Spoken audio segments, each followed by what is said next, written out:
ഗോപാലേട്ടാ, കൃഷ്ണ വീട്ടിൽ നിന്ന് ഇറങ്ങി. അവളിപ്പോ എന്നെ വിളിച്ചിരുന്നു. വരട്ടെ. വന്നു കഴിഞ്ഞാ നേരെ സിത്താര മേഡത്തിന്റെ വീട്ടിലേക്കല്ലേ പോകുന്നതെന്ന് ഓർക്കുമ്പോ. അതെ, എല്ലാ കാര്യവും തീരുമാനിച്ച് ആ പെങ്കൊച്ചനെ കൊണ്ട് കാശ് വാങ്ങിപ്പിച്ചിട്ടേ അതിനെ അവസാനം പിന്തിരിപ്പിക്കുന്ന വർത്താനം പറഞ്ഞാലുണ്ടല്ലോ. എന്റെ പേടി കൊണ്ടാ ഞാൻ പറഞ്ഞേ. എന്റെ സുനന്ദേ, നാട്ടില് ലൈൻ കമ്പി പൊട്ടി വീഴുന്ന ആളുകൾ മരിക്കാറുണ്ട് എന്ന് കരുതി അതിന്റെ താഴെ കൂടെ ആളുകൾ ആരും നടക്കാതിരിക്കില്ലല്ലോ.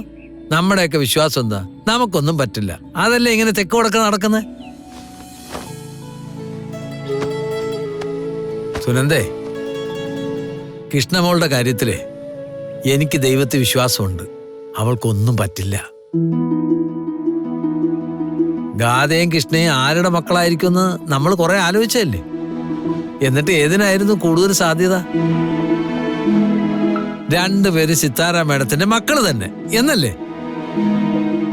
അങ്ങനെയാണെങ്കിൽ കൃഷ്ണയെ നമ്മളിപ്പോ അയക്കുന്നതേ അവളുടെ അമ്മയുടെ അടുത്തേക്കാ.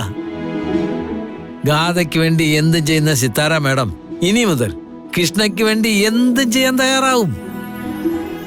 അതിലും സുരക്ഷിതത്വം വേറെ എവിടെ കിട്ടാനാ? നമ്മൾ തലോത്തി നിന്നാ കിട്ടുവോ? അതൊക്കെ ശരിയാ. പക്ഷേ അത്രയും വലിയ തറവാട്ടുകാരോടും വലിയ ബിസിനസ്സുകാരോടൊക്കെ അല്ലേ ഇടപെടേണ്ടത്? അതൊക്കെ അവർ പഠിപ്പിച്ച് ശരിയാക്കിക്കോളും. ഭാഗ്യമുണ്ടെങ്കിൽ ഇപ്പൊ കൃഷ്ണ അഭിനയിക്കുന്നില്ലേ, അയാളെ തന്നെ കൃഷ്ണ കല്യാണം കഴിക്കും. നിങ്ങൾ എന്താ വല്ല പകൽക്കിനാവ് കാണുകയാണോ? പകൽക്കിനാവൊന്നുമല്ല, എന്റെ മനസ്സിൽ തോന്നിയത് ഞാൻ പറഞ്ഞു എന്നേ ഉള്ളൂ.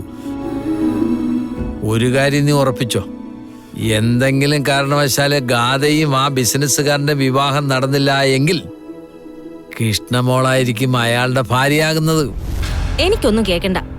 നിങ്ങൾക്കാണെങ്കിലേ ആഗ്രഹിച്ചൊടങ്ങിയ പിന്നെ ഒരു അന്തവും കുന്തം ഉണ്ടാവില്ല. അവളുടെ കാര്യത്തിലല്ലേടി സുനന്ദേ, കൂടുതൽ ആഗ്രഹിച്ചാലും ഒരു കുഴപ്പമില്ല. അവളുടെ എല്ലാ പ്രശ്നങ്ങളും അവസാനിച്ച് അവള് സന്തോഷത്തോടൊന്ന് ചിരിച്ചു കണ്ടാ മതി എനിക്ക്. ലോട്ടറിയും കൊണ്ടുപോകുന്ന സ്ഥലത്തൊക്കെ ആൾക്കാരിപ്പോ ചോദിക്കുന്നതേ മോൾ എവിടെ പോയി ഗോപാലെന്നാ. അത് കേൾക്കുമ്പോ ഒരു സന്തോഷ. നമ്മുടെ മോളെ ദൈവം കാക്കും സുനന്ദേ, ഉറപ്പാ.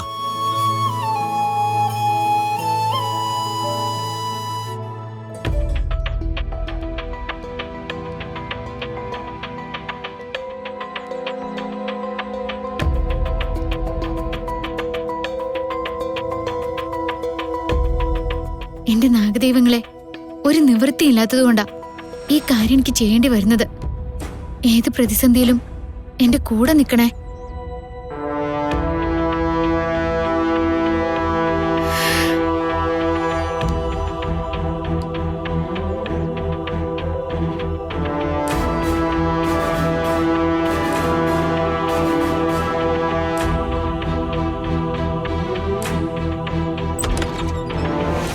കൃഷ്ണ വരൂ.